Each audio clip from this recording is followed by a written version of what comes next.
qui est le Conseil régional de Picardie, qui a permis par sa contribution la publication par le CNRS, qui avait besoin d'être aidé. Donc, je veux aussi évoquer la mémoire de René Debrie, que je connais depuis 1960, qui a beaucoup publié sur le Picard, notamment sa contribution sur la littérature. Au nord de la littérature française, le Picard, c'est une anthologie de textes où il a traité de quelques textes du XVIIe et du XVIIIe siècle, mis en œuvre par Jacques Darras. Et puis, comme le tricorne de Lafleur et son costume évoquent le XVIIIe siècle, ça fait une petite ambiance, une introduction, puisque c'est des œuvres picardes de cette époque qui ont été souvent ignorées ou méprisées, que je voudrais parler. Bien sûr, dans l'époque avec une actualité comme celle qu'il y a maintenant, il peut paraître qu'il y a des questions d'une actualité plus inquiétante. Mais je rappellerai tout de même que ce n'est pas inactuel de parler des identités régionales. C'est une chose qui est très importante et qui le sera probablement de plus en plus. Et dans nos racines, il y a la littérature. Cette littérature, tout le monde connaît les œuvres, tout le monde sait qu'il y a une littérature picarde vraiment très brillante, un des plus grands centres de l'Europe du XIIIe siècle, au moment où se baptisait la merveilleuse cathédrale. Et puis on sait aussi qu'il y a la Miennois Édouard David, puisqu'on est dans sa rue ici, qui a écrit aussi des pièces pour chez Capotan.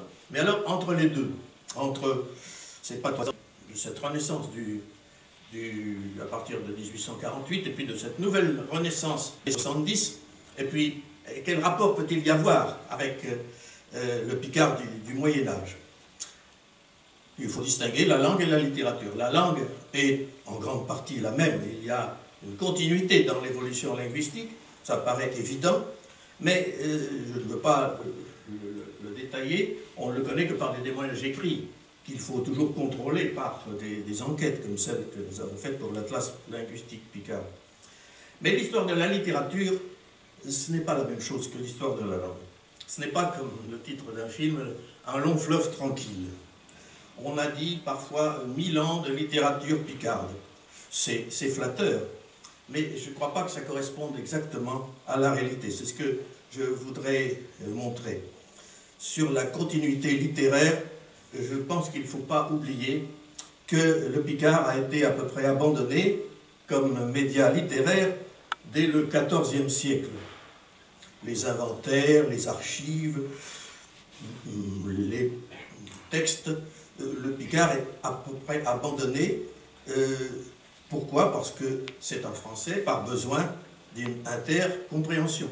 Il y a des régionalismes, surtout les termes techniques, mais on peut dire que la tradition d'écriture qu'on appelle franco-picarde, le terme technique c'est la scripta, se termine au XVIe siècle.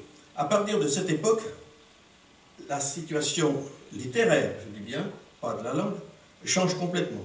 Désormais, il y a des textes en français et des textes en picard, distincts, et non plus une sorte de... un franco-picard, c'est ainsi que s'expriment les auteurs, les spécialistes de l'ancien français.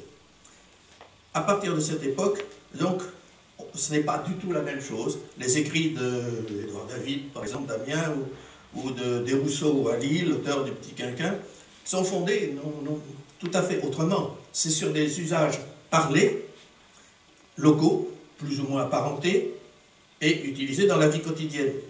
On ne peut pas confondre les œuvres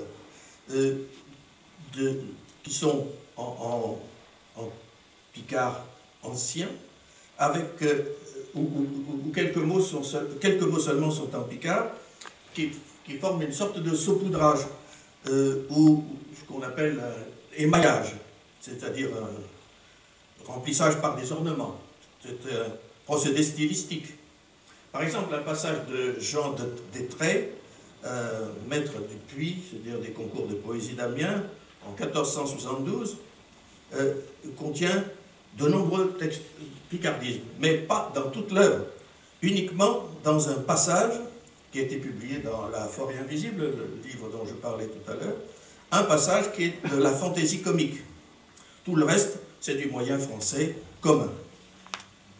Alors, la situation est exactement la même pour tout, à part l'Occitan, pour les autres régions de France, qui, les plus anciens textes connus, ne dépassent pas, en Poitou, c'est 1555, et plus on remonte, plus c'est tardif.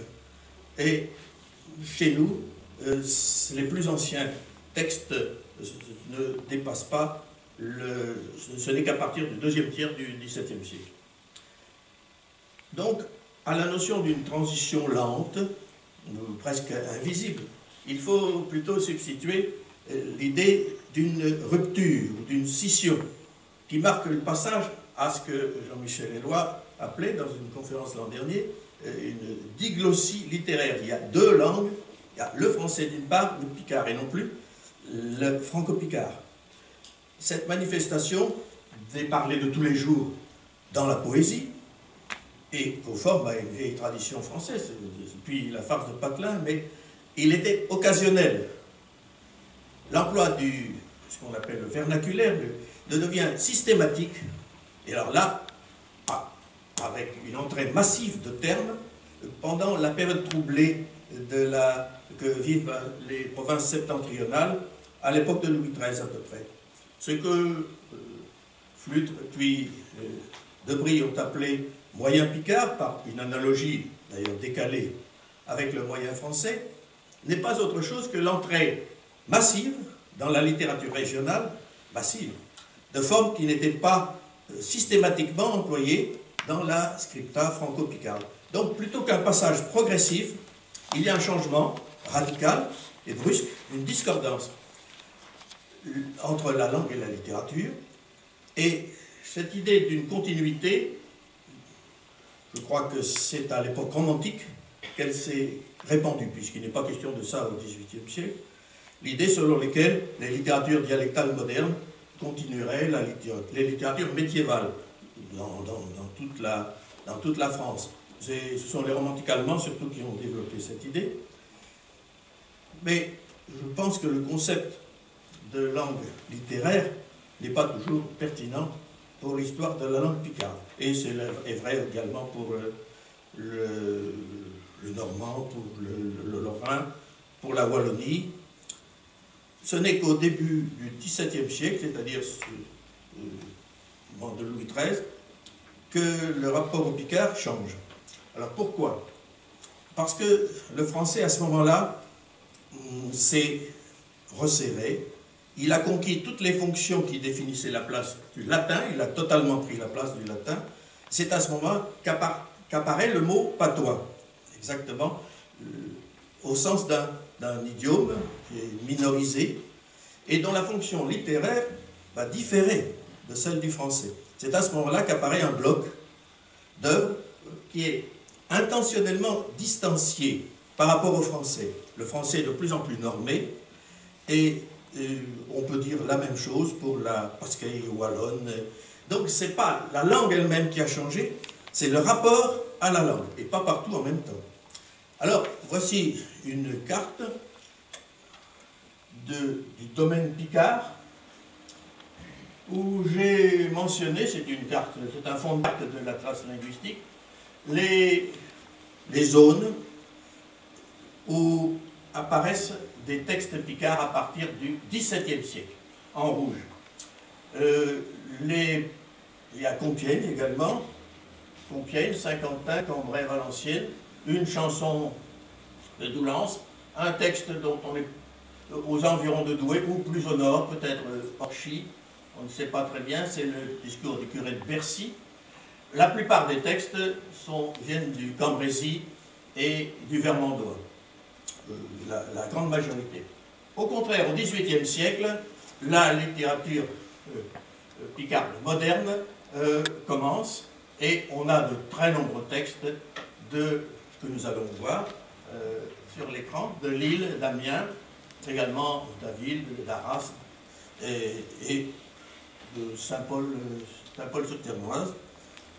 On voit que c'est plutôt l'Est qui domine pour le XVIIe siècle et plutôt l'Ouest qui domine au XVIIIe.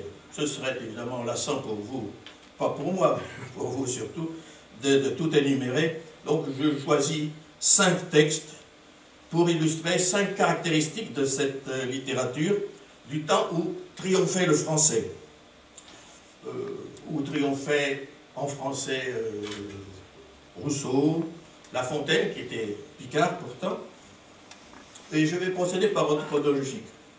Donc le premier, et puis je m'arrêterai, puis si vous avez des questions, ce serait volontiers que j'y répondrai.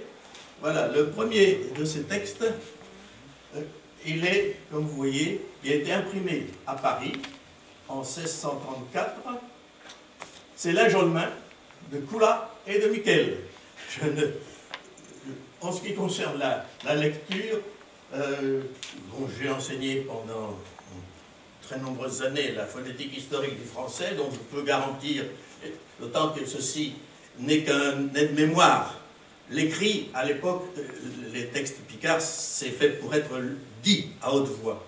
Donc les textes écrits sont généralement mis en une espèce d'écriture phonétique ou une aide.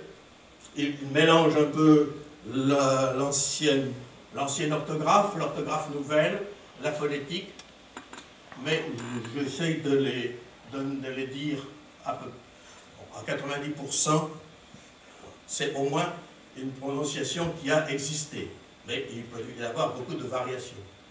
Donc c'est sur le sujet des dialotins qu'ils disent oui, qu'elle a voué dans le ventre. C'est le titre même, hein. Les titres sont toujours longs. Nicolas et Michel. Bon. Ce texte est de l'origine, bon, on peut savoir à peu près la région du Cambrésis, peut-être de Cambrai même. La chanson de Miquel, il y a des chansons intercalées, les plaintes de Marion Floucan, mère de la dite Miquel, sur le déflorement de sa fille. Ces textes sont en effet très crus, et c'est pour ça qu'ils sont en picard. Le procès intervenu entre eux et le mariage de Coula et Miquel par dialogue en langage picard. J'ai quand même plaisir à souligner le premier vers de ce texte, qui est d'une qualité littéraire moyenne. Le premier vers, je suis mentionné, mais non pas qu'il s'agisse de mes ancêtres, je ne crois pas. C'est un paillard épouvantable. Et le premier vers, c'est « J'y suis, brave carton, pour boisier chez Fillette, pour les biens capiniers, lutinés, et pour tâter le tête. » Je ne continue pas, mais je suis assez fier. Bon, il s'agit, c'est du Rabelais, pas du Rabelais en picard, mais pas du Rabelais populaire. L'Ajolmin. Oh, qu'il y a longtemps que je voulais dire, alors j'ai mis la traduction en rouge pour celui-là, quelque chose de bio qui vous fera bien rire. Su, donc, décadez, Miquel, minceron, claquez-vous si main d'eau, guardez bien vos cotrons, qui ne savent qu'à rien. Baillez vos gambettes, il est dans un arbre. Ne vous fiez point trop, tout dit, à chez Blanquette. Trop d'âme au terrier. Chaud, claquez-vous là. Et disait grand merci à ce pauvre Coula. Allons nous emmucher dedans un chel cambrière, trière nos courtilets ou dedans nos dravières. Plaquons-nous gentiment tout auprès de chez vous, bâchez-vous un puette, qu'on ne voie vos dos, La traduction, et là il y a quelques fautes d'impression qui sont corrigées. Donc, est-ce que vous auriez des questions posées là-dessus? Vous voyez, il a une utilisation massive des traits stylistiques qui sont propres aux idiomes vernaculaires. Bon, ce n'est pas la même chose tout à fait à Cambrai ou à Amiens, Mais il y a des termes qu'on retrouve, hein, qu'on peut comprendre, je pense. Vous voyez, l'emploi systématique de che, par exemple, qu'on ne trouve pas tellement, le fameux che picard, on ne le trouve pas tellement dans les textes anciens, il n'y en a pas énormément. Là, c'est utilisé massivement parce que c'est un trait identitaire. Je trouve aussi Volloué, on sent un style volontairement animé, c'est le style parlé, en poésie. Donc il y a là déjà une sorte de contradiction que le picard, comme les autres dialectes d'Oïl, que toutes les autres langues d'Oïl va traîner tout le temps jusqu'à maintenant. C'est le contraste de mettre en vers des façons de parler de la vie courante. Ceci ne ressemble pas à part certains textes de théâtre, du théâtre comique, quelques actes de théâtre comique, où il s'agit du langage courant. Il y a des mots qui ont disparu, mais d'autres qui sont toujours là. La gravière, bon. Vous avez les queues. Bon, bien sûr, on ne dit plus claquez-vous. Mais Caudron, on est toujours là. Saoké, Gambette. La façon, au point de vue syntaxe, ne vous fiez point tout dit. Ça veut dire oui, ne vous fiez pas trop, etc. Le texte n'est pas ponctué. La ponctuation est totalement différente de celle de notre époque.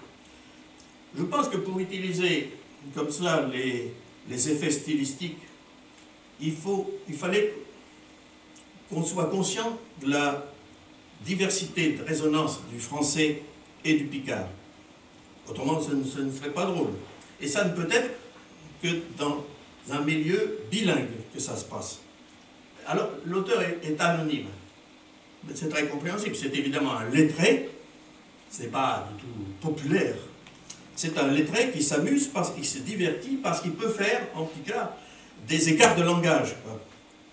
L'emploi permet de braver l'honnêteté. C'est particulièrement cru comme histoire. Bien que l'histoire elle-même est tout à fait banale, l'Angoulême, c'est tout simplement captivé par des paroles flatteuses, on pourrait dire, oui, enjôleur, séduction.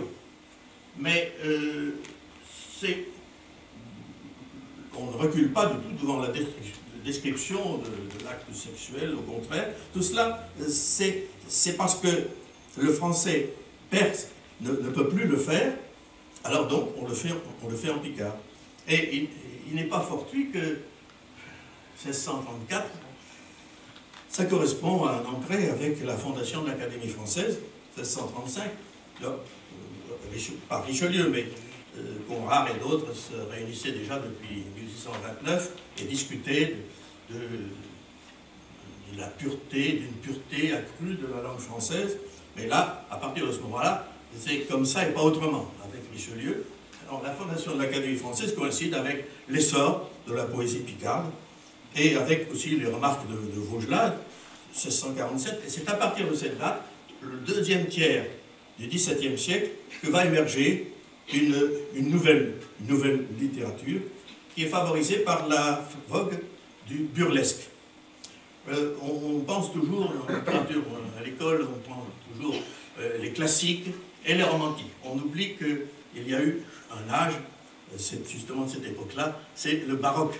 Et actuellement, je ne peux pas m'empêcher de penser qu'il s'agit d'une période baroque que nous vivons actuellement et qui est tout à fait, qui rappelle par beaucoup de traits ce qui se passait à peu près à cette époque de Louis XIII. Baroque, ce n'est pas seulement un terme d'architecture, c'est aussi un terme littéraire. Et une des formes du baroque, c'est le burlesque. Bon, Scarron, par exemple, l'ancien mari de Madame de Maintenon, Scarron a écrit un Virgile travesti exactement à cette époque-là. Il prenait les auteurs latins auxquels on ne pouvait pas toucher et il les met en de français populaire. Donc, les esprits de nos bons bourgeois lettrés du 19e siècle n'ont pas compris cela. Ils n'étaient pas du tout capables, je ne veux pas le citer, mais tous les érudits n'étaient pas trop capables de comprendre le burlesque. Ce n'était pas du tout l'idée de la bourgeoisie du 19e siècle. C'est pourquoi on a estimé que ce n'était pas la littérature. Et des textes comme celui-là, comme l'Injolmin, a suscité un cycle. Je ne vais pas vous le donner, un peu comme les chansons de geste. Il y a le mariage de Jeannin de Prigne, c'est inspiré de Gargantua. Il y a le célèbre, l'excellent mariage de Jeannin de Prigne, envoyé par un cousin à un autre. Donc, c'est pas inintéressant, c'est un cousin ou bien un frérot. C'est dédié à un familier. Il ne s'agit pas d'une littérature sérieuse, c'est une littérature entre familiers, mais qu'on imprime quand même. Et puis la suite, ça a eu beaucoup de succès, ces histoires de mariage de Jeannin et de Prigne.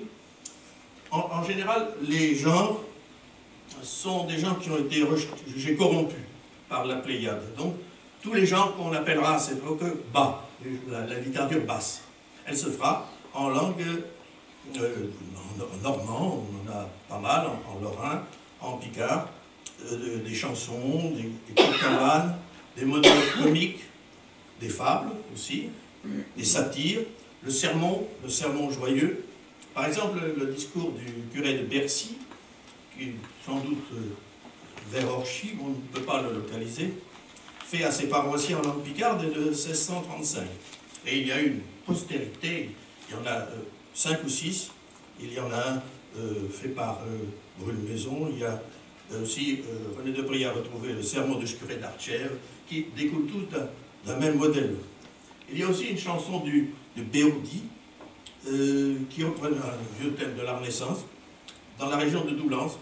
C'est une réjouissance qui avait lieu le premier dimanche de Carême, la fête des Brandons, que vous connaissez peut-être.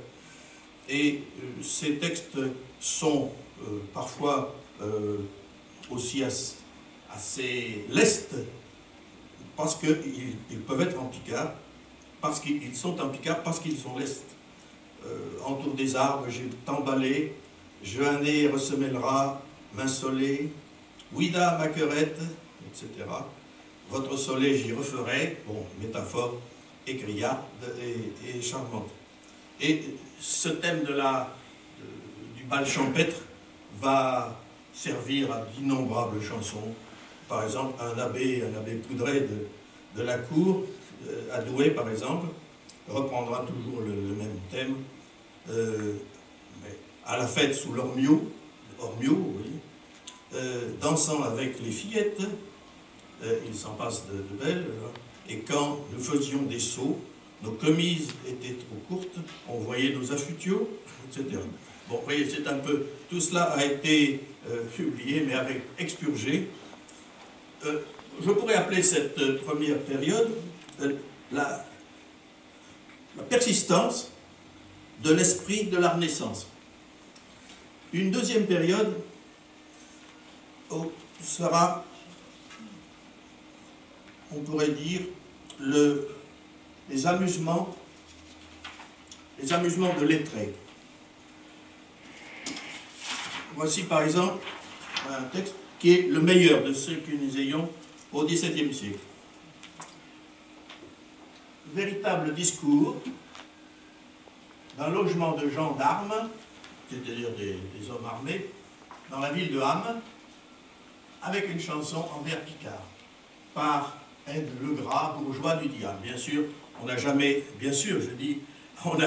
trouvé, c'est totalement anonyme, c'est un bourgeois lettré, mais qui ne dit pas son nom, donc ce n'est pas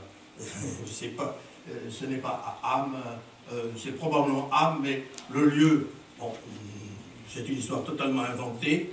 On a essayé de trouver le lieu, mais en vain. Il s'agit d'un amusement plutôt qu'autre chose, mais c'est d'une très bonne qualité littéraire. C'est situé à La Haucourt, en Picoardie. Coardie, il y a un souci de retrouver la prononciation exacte. Dans la moison de chez Ardaud, de ce coquin, qui a plus qu'hier le vin que l'eau, que l'eau, et d'un gambon que de snabi. Bon, et qu'est-ce que ça nous apprend? Que on ne cherche pas tellement à préciser le lieu au XVIIe siècle, mais on tient à préciser le niveau social, le caractère social.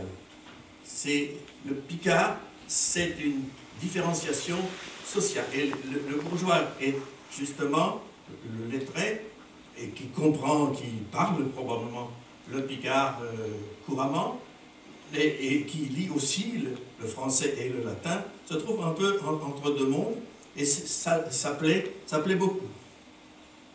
Voici ce texte, il est du deuxième tiers du XVIIe siècle, il est du plus fin Picard, c'est marqué, en franc picoire. Je n'ai trouvé, bon, je vais essayer de le dire aussi.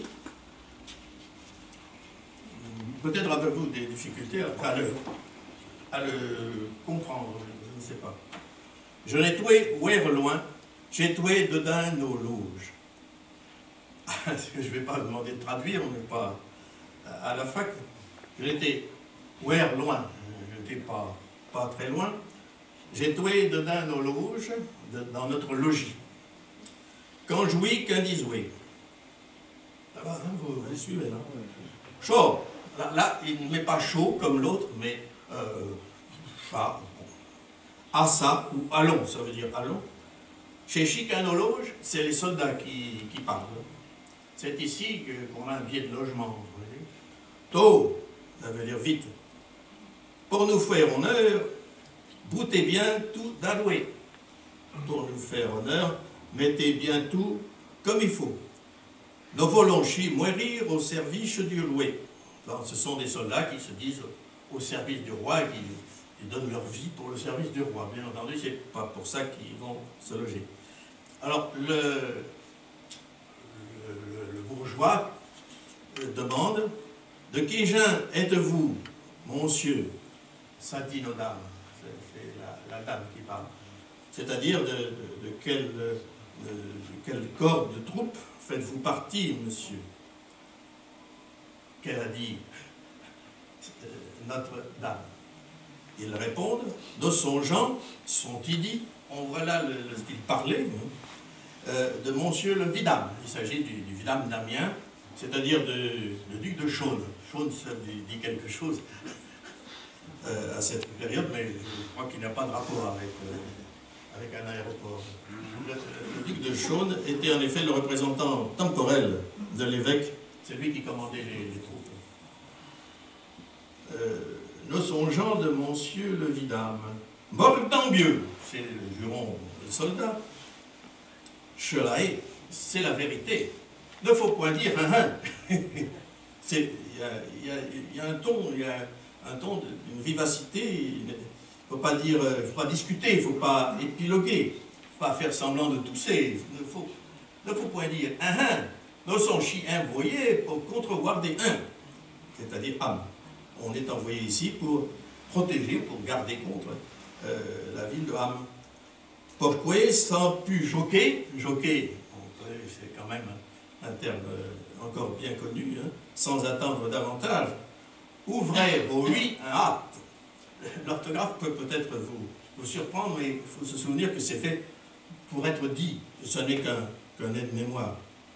S'appointer à souper, c'est un terme qui veut dire et, donc c'est le cycle. Et mettez-vous au point pour apprêter à souper, pour quatre ou chon gargat. Le gargat, le gosier, 4 ou 5 gosiers, 5 gosiers. Ceux notèrent chez des lits, et préparez-nous des lits, bien doux et bien mouflés. Un terme intéressant, c'est bien rembourré. Car nous venons de loin, car nous venons de loin, nous sommes bien fort maflés. Vous pouvez trouver que ça veut dire maflé? Fatigué, oui. D'aller Puchipula, compteur vache chez village. D'aller d'ici à là, compteur vache, c'est-à-dire le long des villages. Non. Nous sommes bien fort maflés, d'aller Puchipula, compteur vache chez village, meniant poulet, capon, vitelot et flamicage. Flamicage, c'est des variétés de tourtes, des flamiques. Mais toutes sortes de flamiques, parce qu'il y en avait à tout, légumes, poivrons surtout, hein, mais il y en avait aussi au fromage. C'est le flamicage. Probablement c'est prononcé H, mais on n'éprouve pas le besoin de noter H. Et le vitelot, vous savez que c'est toujours vrai, un petit cylindre de pâte qu'on fait cuire dans du lait, puis qu'on fait frire dans du beurre. C'est un mets de carnaval parce que ça évoque le pénis. On a là un ensemble de données qui sont très, très pittoresques, et ce texte de le logement âme mérite vraiment, il y a eu déjà plusieurs éditions, plusieurs commentaires, c'est certainement le meilleur, je ne peux en donner qu'un petit extrait. Tout cela est bien fait, mais c'est totalement différent de la littérature française. Ça, c'était divertissement de lettrés. Troisième aspect, la satire. Le Picard est fait pour la satire, a-t-on dit, satire politique, sociale. Bon, Lafleur est essentiellement moqueur. On a souvent remarqué aussi la propension des Picards à la satire, à l'indépendance de l'esprit, à la satire drue. Alors, voici un texte qui est typique du XVIIe siècle, la satire. C'est une mazarinade. Les mazarinades, bon, il y en a eu dans tous les patois d'Oïl et Médoc aussi. Vous voyez la date, donc 1649. Le cardinal Mazarin était très impopulaire. C'est le début de la Fronde. Il compose sans doute ceci. C'est bien daté. C'est sans doute en juin 1649. Louis XIII, Anne d'Autriche et Mazarin sont réfugiés à Compiègne. Et dénommé Michel, un paysan, souvent des paysans dans la littérature picarde, vient voir un nommé Charles, un autre paysan, pour avoir des nouvelles de tout ce qui se passe.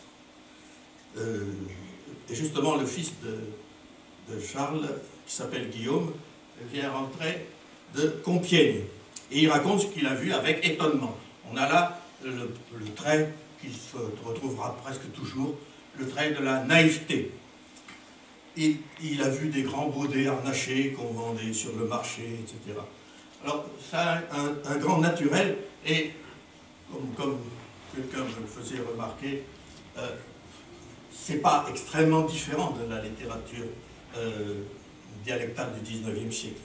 Mais vous voyez la date quand même, ce n'est pas très très différent. Ça paraît plus moderne, je crois que c'est parce que c'est l'éditeur Flûte qui l'a copié, je crois qu'il l'a un peu arrangé, un peu, mais je ne l'ai pas vérifié. Il se trouve à la bibliothèque municipale d'Amiens. Également, il y a un exemplaire. Les mazarinades circulaient beaucoup, sont des écrits politiques. On connaît bien, il y a une édition remarquable des mazarinades de la région de Saint-Ouen et Montmorency, qui sont aussi en picard. On peut moins marqué, mais Saint-Ouen-et-Montmorency, aussi, c'est même aux portes de Paris. Hein, contrairement à une idée répandue, à cette époque-là, le Picard s'étendait aux portes de Paris. Donc il n'y a pas de place pour autre chose que des Picards jusqu'à Paris. Le sud, c'est un peu différent, mais le Picard il n'y a pas tellement de mazarinades, il y en a davantage, bien sûr, à Paris ou dans le centre de la France. Mais en voici une mazarinade picarde. C'est très naturel. Alors, je lis. Guillaume, je vis tant de monsieurs sur des grandes veaux comme des ronchins, c'est-à-dire des roncins, c'est le terme français. Ronchins, roncins, c'est-à-dire des sortes de chevaux de forte taille, qui me nouaient des grands quiens. Il y avait des chevaux, des messieurs qui menaient des grands quiens, qui seraient bien propres à garder nos moisons, qui seraient bien utiles pour garder notre maison. La moisson, c'est pas la moisson. Si nos berquets en avouaient seulement deux, jamais les leux n'approcheraient Saint-Tropez. Jamais les loups. Si notre berger en avait seulement deux chiens comme ça, jamais les loups. Oui, les loups, parce qu'il y a eu des loups en Picardie jusqu'au milieu du 19e siècle. Je me suis renseigné. Saint-Tropez, Saint-Troupeau. Michel. Chez toi, peut-être les quiens du rouet qui s'en allouaient à la cache. La cache, la chasse, je pense que c'est même pas la peine de traduire. 1649, oui. Il se peut bien fouer, car je vis un petit garçon.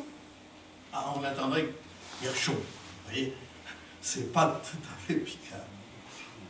Qui lirait s'en est bien. Et c'est Louis XIV, qui avait 11 ans, le petit garçon.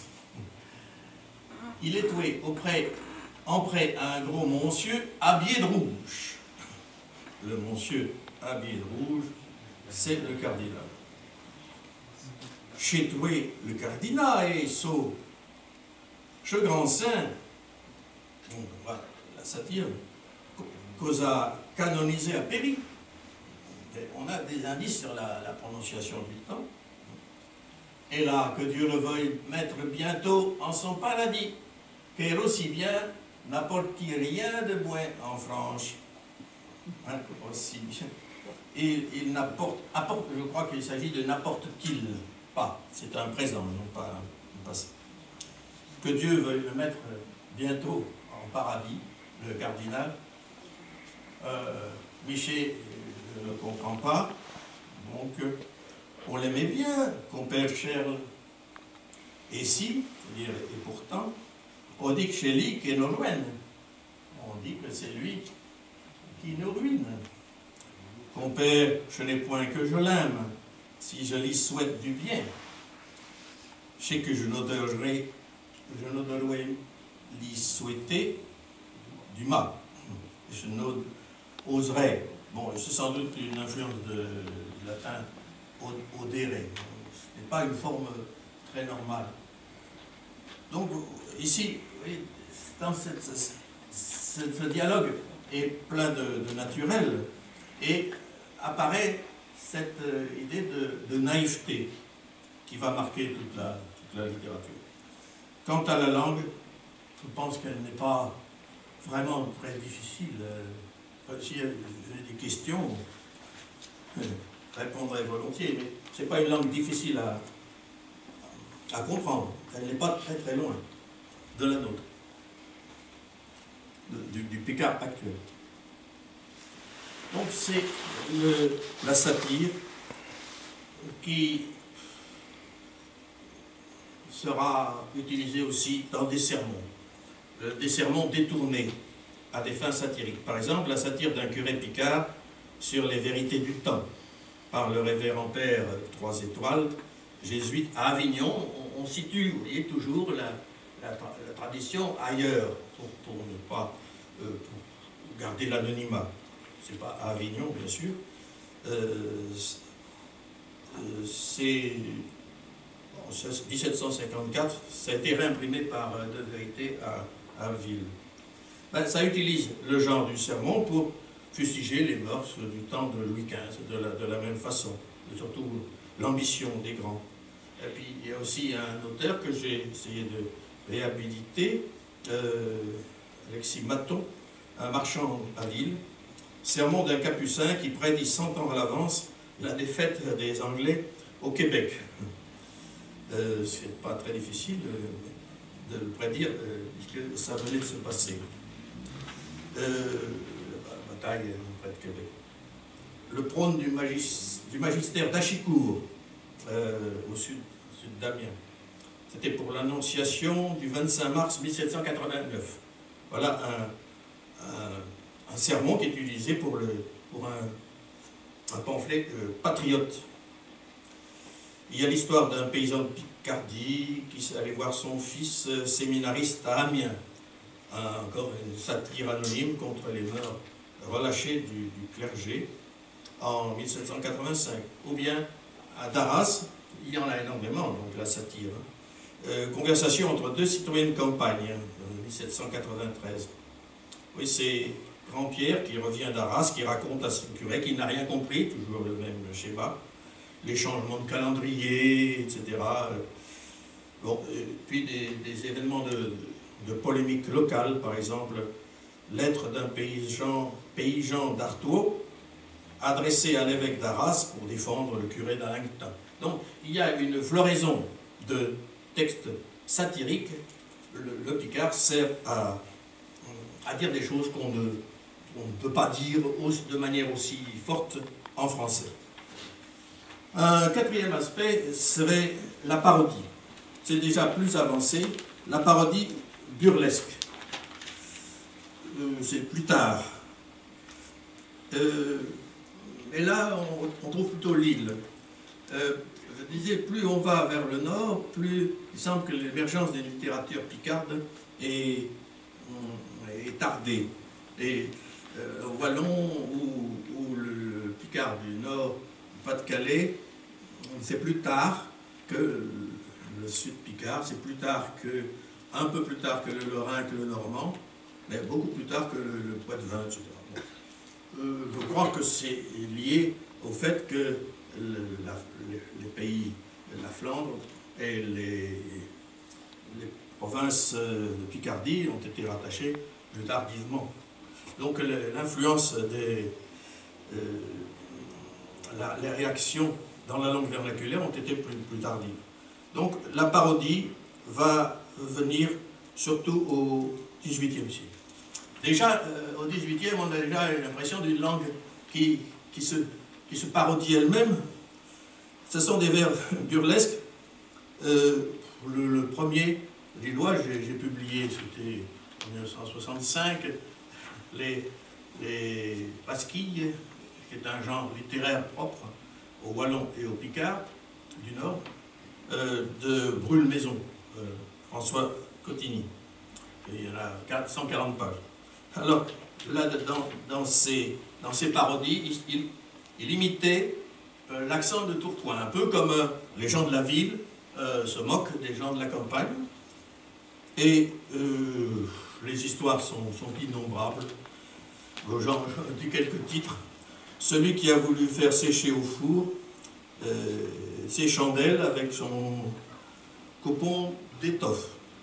Celui qui a torturé son chat pour le faire avouer qu'il avait volé de la viande. Ou bien celui qui a cru que son baudet avait bu la lune. Celui qui a ouvert le ventre de son chat croyant y trouver une boucle de soulier. Celui qui a fait la chasse au veau qu'il avait pris pour une bête sauvage. Celui qui a assommé des crocs de harengs pour avoir des carpes. Celui qui a voulu faire grossir sa vache en soufflant par certains trous. Celui qui espérait faire fortune en vendant des bruants à Lille. Celui qui a battu son chien de verge parce qu'il a couru l'amour, Berdin à l'amour. Il y en a comme ça des quantités. Une chanson de Brûle-Maison a été imitée par Emmanuel Bourgeois, 1903 je pense. C'est celui de l'araignée, une chanson très, très connue. Et là, Emmanuel Bourgeois, l'araignée, ou chez un chien de Rumini. Voilà, à côté de l'anecdote, etc. C'est l'histoire d'un Tourquenois, au départ, qui avait avalé une araignée en mangeant sa soupe. Et on a essayé de le faire partir en mettant une mouche à un certain endroit aussi. C'est 1720, cette histoire a été recopiée d'innombrables fois. Et c'est notable que Simons a repris pour la télévision en 1965 le grand patoisant, il ne voulait pas l'appeler patoisant, monsieur, le grand auteur lillois, qui a repris plusieurs textes de Brulemaison, un dialogue, une dispute entre un savetier de Lille et une Tourquenoise. C'est passé à la télévision il y a quelques années, en 65, oui. Et ça passait tout à fait bien, il avait fait des changements tout à fait minimes. Et là-dedans, on accumule les picardismes. C'est de plus en plus on va, on dirait que plus il y en a. Je donne l'extrait du fils de Brulemaison qui n'a pas été publié. Voilà. J'ai l'authentique dans la serviette. Alors, c'est du fils de Brulemaison, Jacques de Cotigny. La date, vous la voyez, 1746. Vers naïf, le thème de la naïveté. Vers naïf, en vrai patois de Lille, parce que maintenant, il y a le véritable. Et je crois que ça s'oppose au Poissard, parce qu'à cette époque-là, Vadé et puis d'autres ont publié à Paris ça plaisait beaucoup au temps de Louis XV, du parler populaire, des dames des Halles, ou bien des gens de la Grenouillère, des bords de Seine. C'est un langage populaire pour divertir les gens de salon. Beaumarchais a écrit quand même des pièces pour le théâtre de la Foire, avec des gens qui parlaient Poissard. Et pour réagir contre cette mode du Poissard, Jacques de Cotigny précise qu'il ne s'agit pas de n'importe quel parler, mais du véritable parlois de Lille, et en cela, il veut parler du daru, c'est-à-dire le langage particulier des dentelières et des sailleteurs de Saint-Sauveur, quartier déjà très marqué, du quartier ouvrier, très marqué à cette époque. Et l'heureuse grossesse de Madame la Dauphine. Bon, c'est-à-dire que c'est en patois, il y en a 8000 vers que je vais publier l'année prochaine. C'est un océan de dialectes. On est très loin des textes anciens où on cherche à mettre le plus de termes patois possible, le terme qu'il appelle patois, hein, le terme picard possible. D'ailleurs, voici ce qu'il écrit à la fin du cahier précédent, ça c'est le 3e cahier, retrouvant en ces vers les pointes, le jargon, c'est bien ça, et la naïveté de feu Brulemaison, l'on dira de l'auteur, comme on dit sur la chasse, qu'on rime toujours bien quand on rime de race. Je suis le fils du grand Brulemaison, et c'est quelqu'un qui devient un patoiseur. Brulemaison est un chanteur des rues, pour lui, qui ne faisait que être l'écho sonore de ce qui se disait, ou bien qui imitait le patois jugé lourd, parce qu'il était plus archaïque, des paysans de Tourcoing. Tandis que, évidemment, c'est tout à fait autre chose ici. Je peux le lire. Bon, si le colonel des Hulans se soucie qui fait un froid temps, il éprouve le besoin, parce que, dit-il, on comprend de moins en moins le patois sous père. Entre quelques mots, nous sommes en 1746. Il y a 250 ans, les gens ne comprennent plus.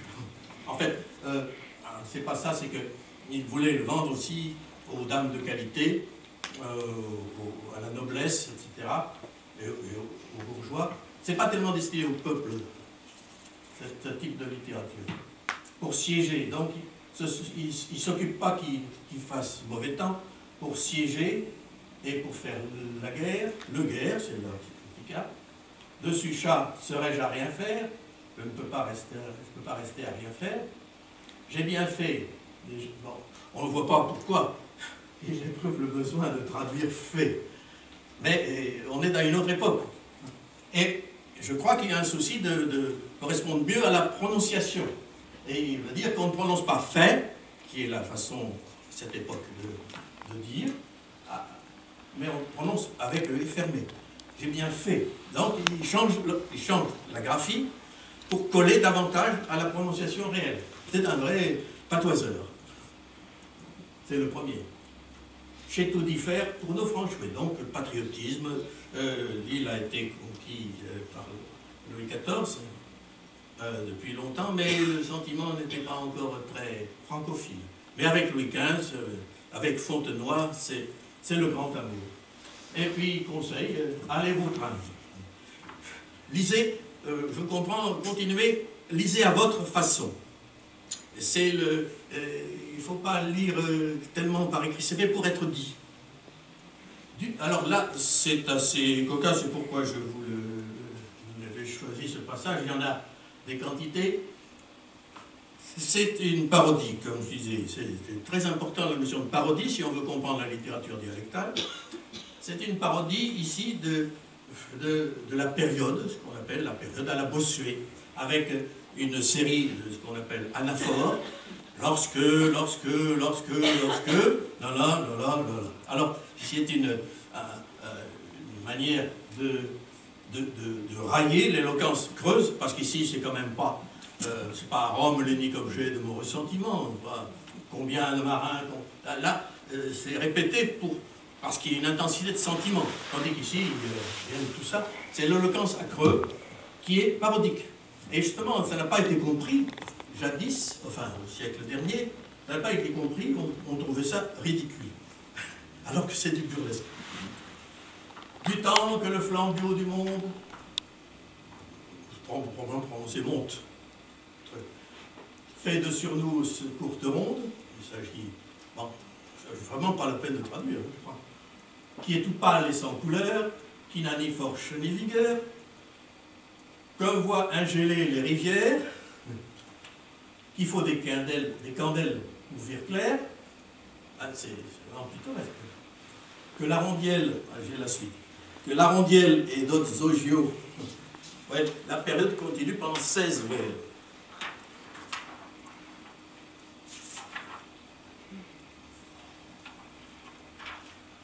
La rondielle et d'autres ogios sont là-bas dans un pays court, que voient des monsieurs par douzaines mucher le main dans le mitaine, dans les manchons.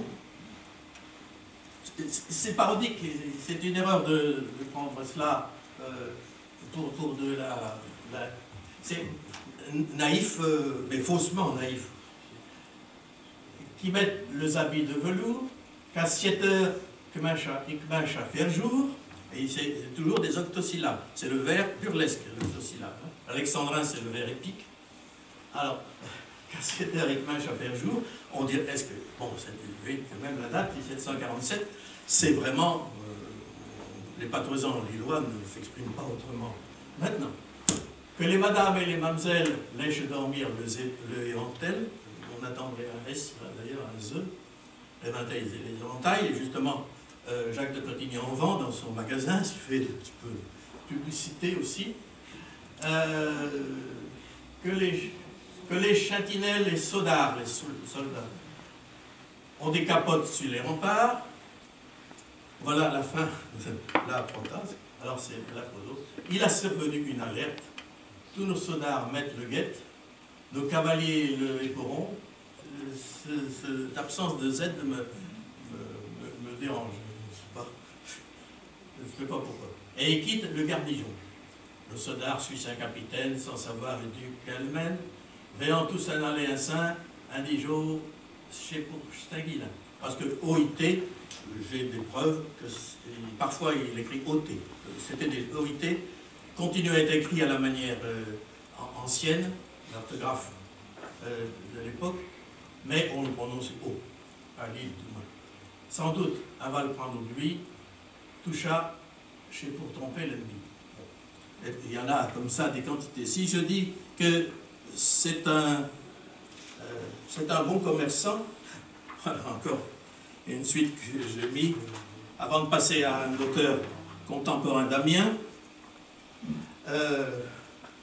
il décrit la naissance, les préparatifs de l'accouchement de la dauphine. Bon, il n'a jamais été à Versailles, le château de Versailles, il ne connaît pas, mais il imagine à la façon dont on prépare une naissance à Lille en 1747. Lui-même a eu 8 enfants, il faut le dire, il sait ce qui se passe. Nos dauphins, on sera bien plus gais. Là vraiment, c'est tout à fait contre les dames. Je n'aurais pas dû le choisir, parce qu'ils espèrent un dauphin, et ce sera une petite fille. J'espère fort que chez le gros Schress nous donnera mieux qu'une pincheresse. Nos dauphins, on sera bien plus gais, si ce n'est point un porte-blé. C'est comme ça. Un vœu qui aura pour saint nom chez le province qui est à Dijon. C'est en effet le duc de Bourgogne qui va naître. Duc de Bourgogne qui a failli être roi, mais qui ne l'a pas été. Il est mort avant. Mais c'est même un personnage important, puisqu'il est le père du roi. Doren, voyant que ce Bielfil va faire augmenter sa famille, a fait faire des provisions de Chinquignas de bio et bon, pour fourmer, pour préparer, Zban Saluriel. C'est un terme tout à fait intéressant, c'est la layette. Elle fait ouvrir tous ses mamzelles, c'est les demoiselles d'honneur, pour faire des loques et beaucoup des noms. Et alors là, il y a les notes. Parce qu'il vend tout ça dans son magasin, dans sa boutique. Des cotiots et des rétranos. Et il y a des notes, je n'ai pas besoin de traduire. Petite camisole d'enfant ouverte par devant. Vous voyez, c'est très précis. Des béguins avec du dentelé, de la dentelle maline, mais il y en avait aussi à Lille, sans doute parmi les bonnets, il y en aura avec des boutons en cas que ce soit un garçon. En fait, on mettait 3 boutons quand c'était un garçon. Il y a un symbole sexuel derrière. Laineron, on connaît encore le mot. Pichou, tout ça sera prête, et chaque ignat bio, un couvercle. Une couverture. L'ange de Serge, grand et petit, tout ça est précis. Tout est fait pour l'accouchement. Il peut bien venir en latin. Parce que UN, c'est 1. Voilà donc ce qu'on pourrait appeler la fausse, je cherche la lumière, la naïveté ou la fausse naïveté. En effet, le naïf a 2 sens. Et on joue à l'époque sur ces 2 sens.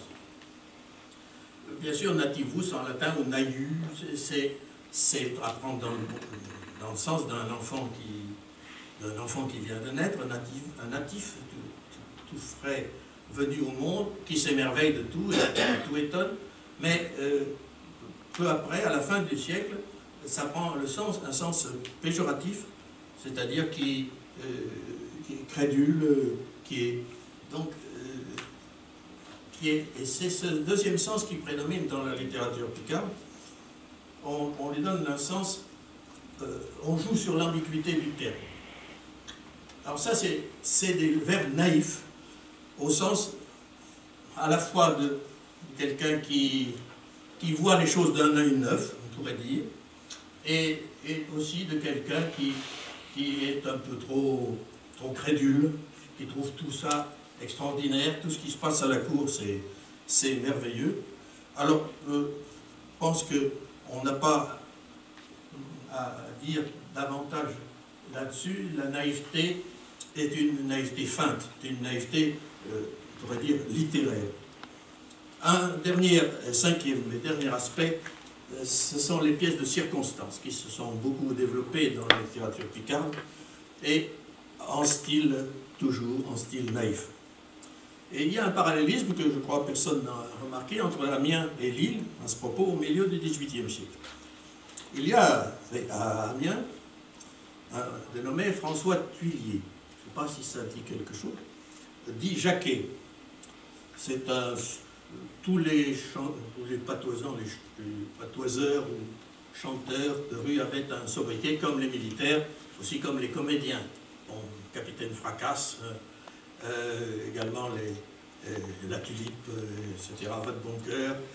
Donc, il fallait un surnom. C'est François Cotigny, dit Brûle-Maison. Ici, François Tullier, dit Jacquet. Et de même que Jacques Cotigny est mercier, François Tullier est un tapissier d'Amiens. Et tous les deux aiment transposer en patois local un parler, en utilisant comme modèle, je pense, enfin j'essaie de le démontrer, le parler dit Poissard, le déjeuner de la râpée par exemple. C'est exactement de la même époque à Paris. L'Écluse, Panard, il y en a des bouquets Poissard, il y en a énormément. Mais au lieu d'avoir un parler faussement populaire, des arrangeurs qui ne parlent pas du tout comme ça, il s'agit de parler du Picard de Saint-Leu, c'est précisé. Et aussi, il imite aussi le Picard de Boutrilly. Il prend comme tête de Turc Boutrilly, c'est comme à Chicourt, qui est tout près d'Amiens, mais c'est plutôt les paysans. Et comme Tourquenois pour l'île, c'était les paysans aussi. Donc il fait parler un paysan de Boutrilly. Naïveté. Le père d'Air n'a pas été très gentil pour lui. Il écrit en 1782, il faut préciser. Donc la mode en passe à la fin du siècle de tout cela. Là, on est au milieu du siècle. Il amusait les meilleures maisons de la province, il s'agit d'Amiens essentiellement, par l'imitation parfaite du ton et du jargon de la populace. Enfin, c'est pas moi qui dis ça, hein, c'est l'auteur de l'histoire littéraire d'Amiens. Pour lui, c'est pas de la littérature. Et très curieusement, il écrit ça, et je donne une petite anecdote personnelle. Je présentais le mois dernier le manuscrit pour le faire publier. Il a été accepté, mais notamment, on m'a dit, le comité de lecture, ça a été accepté avec enthousiasme, mais dans le comité de lecture, quelqu'un a dit, quelqu'un de connu d'ailleurs, il s'agit de l'éditeur Honoré Champion à Genève, qui est associé avec Droz, c'est une maison très prestigieuse, et avec Slatkin, donc je suis très flatté de faire entrer ces auteurs dans les textes du XVIIIe siècle, qui seront connus internationalement. Mais quelqu'un a dit, ce n'est pas de la littérature, c'est-à-dire qu'il s'exprimait comme le père d'Air. C'est pas de la littérature. Là, il faudrait quand même s'expliquer. Le mot littérature peut avoir tous les sens qu'on veut, mais si on prend dans un sens restreint, la grande littérature, et puis la chanson, évidemment, et un catalogue, c'est pas de la littérature, évidemment, mais ça, c'est destiné quand même au public, c'est pour faire un certain effet sur le public. Ça, on parle, à juste titre, maintenant, de littérature populaire. Tous les romans feuilletons, c'est la littérature populaire, mais le mot littérature est tout à fait possible. Mais quelqu'un, donc, s'est trouvé pour dire que les œuvres en Picard du XVIIIe siècle, ce n'est pas la littérature. Je le souligne parce que donc, c'est pas aussi évident que ça pourrait paraître. Alors, ce François Tullier, peut-être pour ça, qu'il y a ce dédain qui remonte très loin. Il remonte au siècle des Lumières, parce qu'il faut bien voir que à ce moment, à la fin du XVIIIe siècle, le patois, qu'on appelle alors le patois, est en défaveur. Il n'y aura plus que des textes satiriques politiques, au point de vue de la Révolution, que je citais tout à l'heure, mais le siècle des Lumières, les gens avancés ne veulent pas le patois, c'est terminé. C'est la féodalité, comme a dit Talleyrand en parlant de cette littérature-là à la Convention. On connaît l'abbé Grégoire, l'extinction des dialectes, etc. En fait, l'abbé Grégoire a suscité une enquête qui est la première enquête linguistique et qui sera continuée en 1807 par l'enquête auprès des juges de paix. C'est la naissance des recherches dialectologiques qui commencent avec cette proscription des patois à l'époque un peu avant la Révolution. Le siècle des Lumières, c'est en français. Quand on parle de la chute d'un ballon, des choses qui sont un petit peu ridicules ou qui sont chose de progrès, c'est en patois. Tout ce qui est contre le progrès, contre les idées nouvelles, sera en patois. Alors, pas tout, mais il y a là quelque chose qui se pose et on aura donc une influence de la politique sur l'usage, sur la littérature picarde. Quant à ce brave François Thuillier, il fabriquait des cabotes. Je suis surpris que personne ne l'ait remarqué, je ne le connais pas, en bois, et qu'il faisait jouer tout en chantant ses chansons. Mais je n'ai trouvé que 2 textes. Alors il faudra qu'on ait des recherches. Et on écrit aussi, j'ai trouvé un texte, sous ses vêtements ordinaires, il était comme le commun des hommes. Sous l'habit grotesque du paysan, on a bien là quelque chose de cohérent avec ce qui se passait au siècle précédent. Avec le surnom de Jacquet, c'était un être singulier, un taconnet, c'est un histrion des boulevards parisiens de l'époque.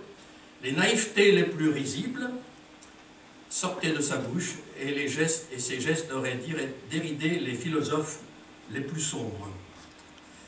Et pour divertir les sociétés, il allait dans les salons, il négligea imprudemment sa profession de tapissier. Il mourut en 1780 à l'âge de 70 ans. Et dans ses infirmités, il fut abandonné. C'est le style pleurnichard de l'époque, par ceux qui ne pouvaient se passer de lui. Donc, grand succès quand même, et mépris total. C'est très net. Il y aurait un travail de recherche à faire, là, quand même, du point de vue de la sociolinguistique du XVIIIe siècle. Alors, j'ai découvert un compliment à Gresset. Il y a une rue Gresset, pas assez loin, sur son mariage. C'est tellement cru que ça a été expurgé qu'on ne l'a jamais publié. Mais comme tous les épithalams de cette époque, alors, je vous montre ici un dernier texte de ce brave homme que Olivier Inglard a sorti pour moi de la poussière où il était à la bibliothèque d'Amiens, un fascicule de 4 pages. On imprimait quand même. Il faut bien dire que il a été récité par Thuillier, déguisé en paysan, de bouterilles grotesques, parmi les robes à la Watteau, vous voyez, le bal en 1753, au bal, dans la salle du spectacle d'Amiens, le 12 août 1753. Voilà ce qu'a dit, ce qu'a récité devant ces beaux messieurs et belles dames. Vous voyez la date. Bon. J'ai foué jusqu'à Perzin un mollet de gribouillure.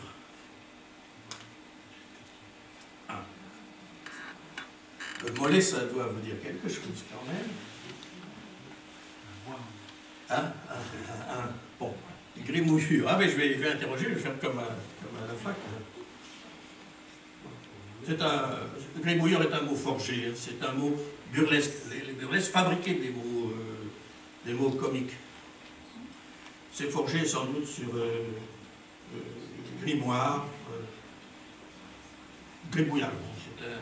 C'est un petit peu de gribouillage. Voilà. Modestie, puisque c'est un paysan, il ne sait pas écrire, hein, il gribouille. Que Zonedjin on prenne pour de bonnes écrivures. Donc, le succès dans les salons du genre burlesque de la bonne écrivure, c'est de la bonne littérature. J'ai opinion que je trouvais à Fouéchon bien heureux si je pouvais comme il faut canter nos gouverneurs. Alors, s'esclaffent les belles des marquises, etc. Alors, il veut donc chanter ce gouverneur. Alors, qui est ce gouverneur? Bien, c'est une personne de grande importance. C'est Michel, puisqu'il y en a deux. Michel d'Albert d'Ailly, duc de Chaulnes, père de France, vidame d'Amiens, comme on l'a déjà vu, seigneur de Flixecourt et autres lieux, gouverneur de la ville et citadelle d'Amiens et Corbie. Il a été nommé gouverneur général de Picardie en 1751, donc c'est pas son entrée, et il a fait, paraît-il, l'entrée la plus belle, parce que les nouveaux gouverneurs, la ville était en fête et faisait des choses extraordinaires chaque fois qu'il y avait un nouveau gouverneur, l'entrée la plus belle qu'on ait vue dans Amiens. Et on va parler de son père aussi. Par où joue que je mâcherai, par une originance. Bon, encore un mot forgé, c'est pas vraiment picard, on est dans la parodie, dans le burlesque. Mais je signale le joug, qui est tout de même très intéressant, parce que c'est égo latin, c'est joug qui sert à l'interrogatif, mais c'est le pronom personnel de la première personne qui joug te vins. Est-ce que tu viens? Alors c'est le pronom de la première personne qui sert d'interrogatif, et que se trouve encore dans certaines, qui est relevé dans l'Atlas Picard, dans plusieurs régions. Le jeu, que je mâcherai. Il ne s'agit pas de reproduire, il s'agit de reproduire, c'est un casse-tête, l'orthographe. La prononciation le plus proche possible, mais en déformant. Je pense, comme le lillois que j'étudie depuis 30 ans, qu'il y a une déformation volontaire, une distance prise pour montrer que ce n'est pas du français. On fait exprès des fautes d'orthographe, parce qu'il connaissait très bien l'orthographe, ce tapissier, bien sûr. Donc c'est exprès. Je ne parle pas des accents, hein, c'est autre chose. L'usage est différent. L'usage de la ponctuation, c'est pas qu'il n'y en a pas, c'est qu'elle est très différente. Et c'est un système. Il y a un système d'accentuation, c'est pas du tout n'importe quoi, c'est une ponctuation de l'oral. C'est fait pour l'oralité. Alors, je dirais que Saint-Père était gros maréchal de France. C'est tout à fait vrai. Il s'agit alors de Louis d'Albert d'Ailly, duc de Chaulnes aussi, d'ailleurs, gouverneur d'Amiens et Corbie, mais plus 1729, qui a assiégé Philippsbourg de manière très glorieuse en 1734. Lui aussi, lui il était maréchal de France, depuis longtemps d'ailleurs, en 1740. Voilà. Gros maréchal de France. Feu point si mal, s'imaginer, chez toi de ces maréchaux, qu'ont des Chinois de cuir et qui fertent chez vous.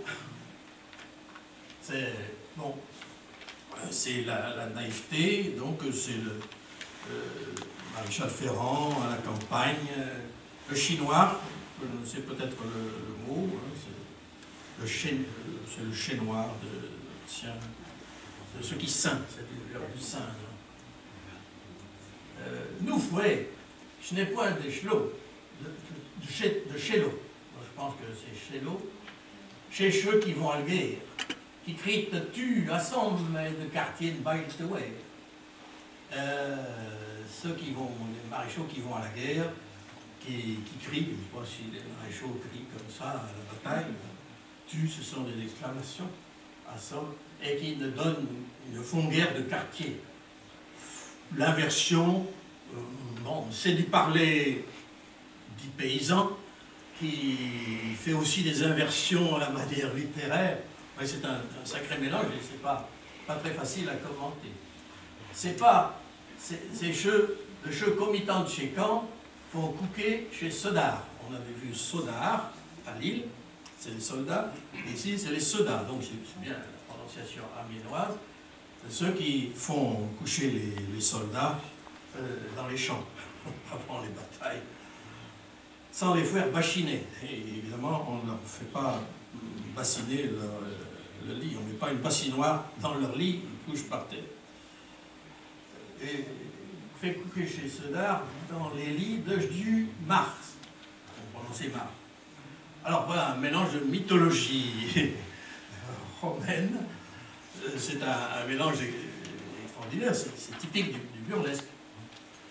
Chez Stilo comprend Gisbourg, Nasmin Snalemel. C'est celui-là qui a pris donc Philippe Bourg, tenant son allumelle, c'est-à-dire la mèche de canon. Nasmin Snalemel. Au grec, je crois, Eugène, Joshua Chantinel. Eugène, c'est un gène de Savoie qui commandait les armées impériales sur le Rhin à la guerre de succession de Pologne. Gouverneur, si comme lui, t'es bordel déjà, tenant fouet faire de zut, et dit à fort d'argent, il y en a comme ça, 4 pages. Bon, je ne peux pas détailler davantage, je voudrais quand même insister sur certains caractères, pour résumer un peu. Il fait semblant donc d'être un paysan, il n'est pas paysan. C'est un caractère qu'on trouve depuis le début. Le bourgeois fait semblant de ne pas être bourgeois. Ils écrivent en bas langage, c'est ainsi qu'il faut considérer. Pourquoi? Est-ce que c'est pour mieux interpréter les sentiments des petits gens? Je ne le crois pas. C'est pour amuser les grands, ou les gens qui ont de l'argent et qui payent. Cela, c'est une littérature payante. C'est pas une littérature n'importe quoi. C'est pour être vendu, c'est pour pas seulement pour se distraire uniquement. Et on peut dire que la naïveté, c'est purement fictif. La culture populaire authentique est très éloignée de la naïveté. D'ailleurs, le Picard n'est pas naïf. Cette notion de naïveté n'est pas si simple. Hein. C'est Montaigne qui a parlé de... qui a rapproché le premier la naïveté par rapport à la poésie, au niveau de la poésie. Il a haussé la chanson populaire et en disant que c'est la poésie populaire, j'ai sa citation, est purement naturelle, a des grâces et de la naïveté, par où elle se compare à la principale beauté de la poésie parfaite selon l'art. Voilà, c'est qu'écrivait quand même Montaigne qui voyait clair et qui voyait beaucoup à l'avance. Dans le dictionnaire de Richelieu, au contraire, naïveté, c'est simplicité niaise. On arrive à la niaiserie et on a cru que c'était niais. L'ambiguïté est voulue. Et puis alors ce genre du compliment en style naïf, alors là, je ne peux pas tous les citer. Charles de Larue, compliment pour le fait d'un prieux. Même la naïveté va jusque dans les couvents. Il y a une jeune religieuse d'un couvent de Wevelgem, l'abbesse du curé, qui fait pour l'anniversaire de l'abbesse un compliment en patois à peu près cette époque-là. Je vois aussi pour la naissance du futur Louis XVI, à Guines, j'ai une chanson en patois boulonnais à l'occasion du ballon, dans lequel sont partis de Boulogne, Pilate de Rosiers et Romain, en 1785, par un curé de Fruges. Il y en a des quantités. Bon, je pense que je conclurai. Je vois trois intérêts à ces œuvres. Un triple intérêt, littéraire, historique, linguistique. L'intérêt proprement littéraire, c'est parfois pauvre, c'est évident, surtout à la fin du XVIIIe siècle d'ailleurs. La qualité est inversement proportionnelle à l'abondance. Au début, ce sont des parodies, puis ensuite, elles paraissent aujourd'hui savoureuses, mais d'autres le sont moins. Mais elles me paraissent mériter beaucoup plus que le dédain qui les a caractérisées jusqu'à présent. Le burlesque, lui, a toujours contenu des éléments de satire sociale, de satire morale, et on peut dire que les genres et les thèmes n'ont pas beaucoup changé jusqu'à nos jours. La littérature d'expression picarde est le plus souvent une cascade d'imitations. Son intérêt, à mon avis, c'est la qualité de l'adaptation, c'est la variation des thèmes, c'est la rusticité du propos, c'est la saveur du langage adapté à ce qu'on dit. On peut faire bien sûr, il y a des sonnets en picard sur la cathédrale d'Amiens. C'est parfois... ça peut être... il y a des passages qui sont réellement savoureux. J'ai essayé de le lire, je n'ai pas été jusqu'au bout, mais on a essayé. C'est pas impossible. Mais ce qui marche le mieux, c'est... Il y aura toujours des hommes prétentieux ou sots et des épouses malicieuses. Les filles de maintenant, c'est le titre d'un poème de Valenciennes, de Pasquille, de Valenciennes. Porter un vertugadin, maintenant une jupette. On a des quantités de poèmes sur les filles de maintenant, sur ce thème, évidemment, avec toujours ce qui caractérise la littérature picarde, c'est-à-dire le réalisme et le goût du petit détail vrai, qui va de pair avec un certain conformisme moral, mais avec un intérêt porté aux humbles. Et je dois dire que dans l'évolution, à partir de 1970, on voit un grand élargissement, et la littérature picarde contemporaine change en grande partie de caractère, et ceci, je crois, ne vaut plus pour toute la littérature picarde actuelle. Quant à l'intérêt historique, il est considérable, bien sûr.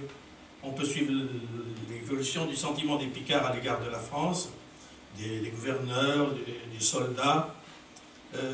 On trouve des allusions aux affaires nationales au détour d'un couplet. L'intérêt documentaire, c'est évident, il y a une mine de renseignements sur l'histoire du costume, sur les modes, surtout sur les mentalités, sur l'usage du café. Et l'intérêt linguistique, alors, il est énorme. Dans la façon dont les provinciaux ont adapté ce qui n'était des paysanneries dans les parades. Chez Molière, ce sont des paysanneries. Là, on cherche ce qu'on appelle un sociolecte, c'est-à-dire de parler d'une catégorie de personnes de manière beaucoup plus précise, autour du XVIIIe. On a donc un changement de perspective et on localise. C'est pas le parler d'Amiens, c'est le parler de Saint-Leu. Donc il y a une progression dans tout cela. Je crois qu'il faut bien sûr faire la part d'une reconstruction. Bon, ce compliment, ce ne sont pas des fautes, c'est fait. C'est pas un parler réel. La langue est réelle, mais pas le parler. Bon, je pense que dans tout cela, on peut voir quand même qu'il y a une rupture de ton entre l'ancien Picard et le Picard moderne, je l'ai dit. Et si je fais quelques restrictions, je ne pense pas que ça puisse affaiblir la cause picarde. Distinguer la littérature ancienne et la littérature moderne, pour moi, ça signifie qu'on souligne la capacité à se renouveler du Picard. La littérature picarde moderne, née, pour moi, au XVIIe siècle, diffère de celle du Moyen-Âge, mais elle est encore vivante. Moi, ce qui me séduit le plus dans le Picard, ce sont ces rebondissements. Je vous remercie de votre bienveillance.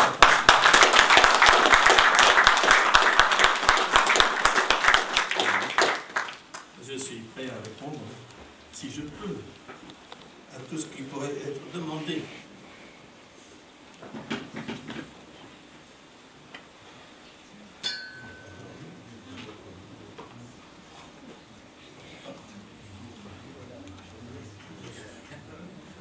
Allez, n'hésite pas.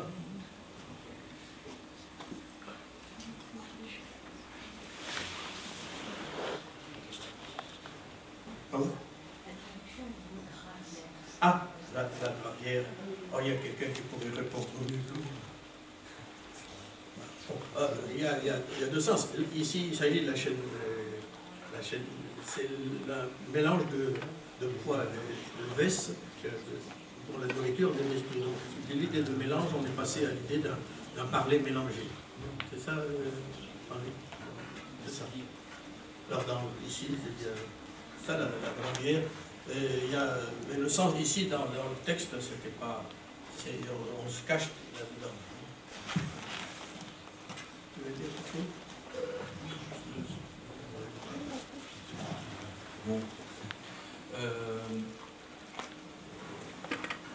je retourne à votre introduction où vous considérez qu'il y a une disparition de la littérature en scripta franco-picarde et apparition consécutive d'une littérature moderne qu'on pourrait qualifier de patoisante. J'ai une interrogation sur la date de la disparition de la littérature en ancien Picard. Vous avez mentionné le XIVe siècle. Oui, il commence à affaiblir, mais total à la fin du XVIe, vers la fin du XVIe. C'est ça, donc on a un affaiblissement progressif entre le XIVe oui, et le XVIe. dans ce qu'on appelle, là c'est la période qu'on appelle le moyen français. Ce qui correspond au XIVe, XVIe, c'est le moyen français. Mais justement, comme il n'y a pas de Picard à ce moment-là, c'est pourquoi je ne suis pas partisan d'utiliser le terme de moyen Picard, puisque ça ne correspond pas à ce qui se passe en moyen français, mais puisque on ne peut pas qualifier de moyen Picard les œuvres du XVIIe et du XVIIIe siècle, qui sont tout à fait autre chose que ce qui se faisait au siècle précédent. On peut continuer à l'appeler comme ça, mais je pense que de toute façon, on emploie de moins en moins ces termes. On préfère dire la langue du XVIIe siècle, ou même plus précisément le pré-classique. En série, on ne voit pas par grande période. La langue de la Révolution, le français de la Révolution, c'est comme ça qu'on fait de nos jours. Donc, je pense que l'idée si je rejette la notion de moyen Picard, c'est surtout pour manifester qu'il y a une rupture, qu'il y a une différence de nature du point de vue socio-linguistique. Pas la langue, pas le caractère des œuvres, mais il y a une différence de nature, de rapport à la langue entre ce qui se faisait au XVIe siècle. Bon, les textes qui sont publiés dans La Forêt Invisible contiennent des picardismes, mais c'est une teinture, c'est un procédé stylistique. C'est-à-dire que les textes du XVIIe, c'est plus un procédé stylistique, c'est la langue picarde employée avec sa grammaire, tout ça, c'est tout à fait autre chose. On peut retrouver des œuvres mixtes, probablement. Bon, si on me dit qu'on pourrait retrouver des choses du XVIe siècle, ça ne peut qu'être que des fragments, puisque des morceaux, mais certainement pas de grandes œuvres importantes à découvrir. On peut trouver toujours des petites choses mais je veux dire, en gros, c'est ainsi que je vois les choses.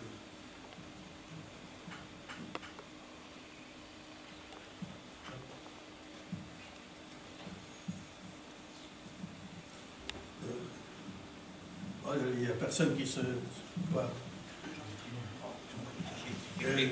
amateur de travailler sur... il faudra le dire autour de vous, sur François Thuillier.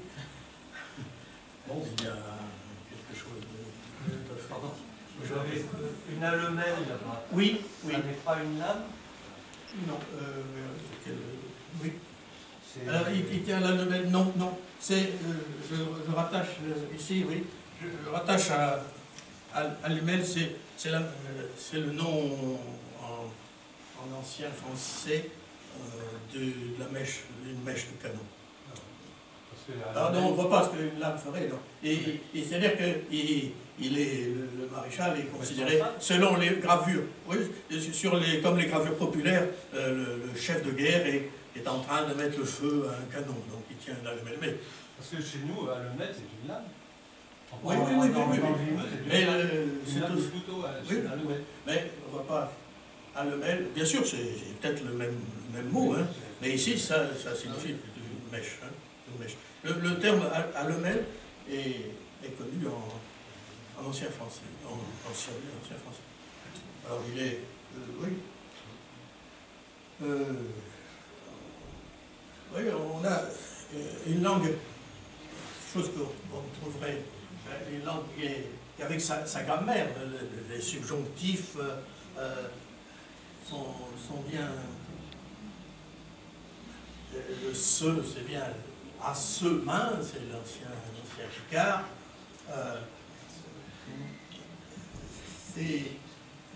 Mais on n'éprouve pas le besoin de mettre des apostrophes.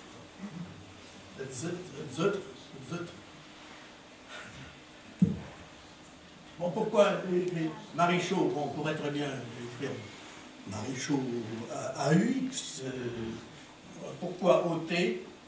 Là, on peut discuter. Si mais AUX, c'est probablement que la prononciation est O fermé. Là, OT, c'est peut-être pour signifier, mais je n'en sais rien, une prononciation de O ouvert.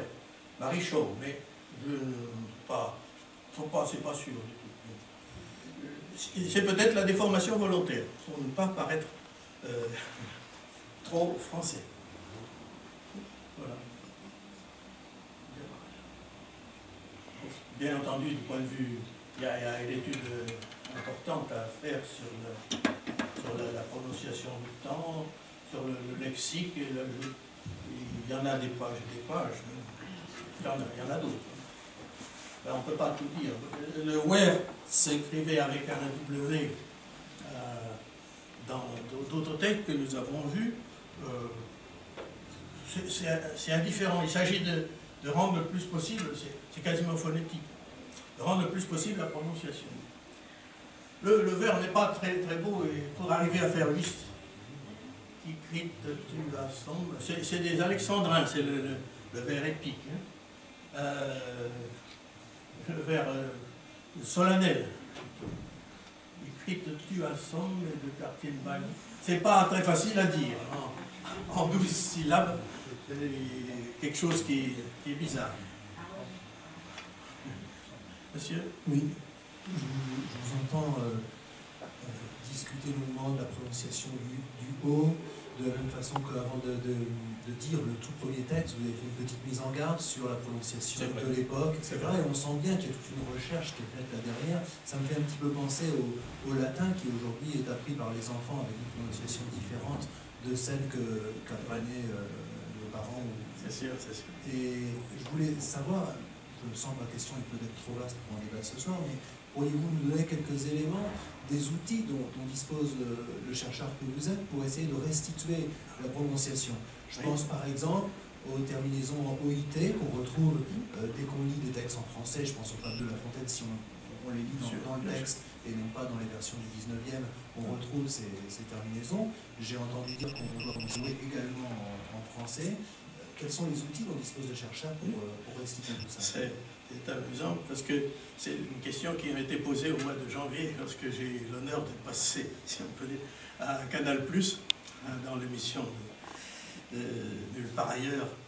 Et il y a un avis comment vous pouvez savoir comment prononcer? Je vais parler de la prononciation française. Gildas a dit, mais par des films comme François Ier, tout ça. J'ai pas eu le temps de placer 3 paroles. Donc je suis content que vous posiez la question. Au moins je peux me rattraper maintenant. Bon. Même auditoire que ce jour. Bah là, il y avait 5 millions de personnes. On est attentif.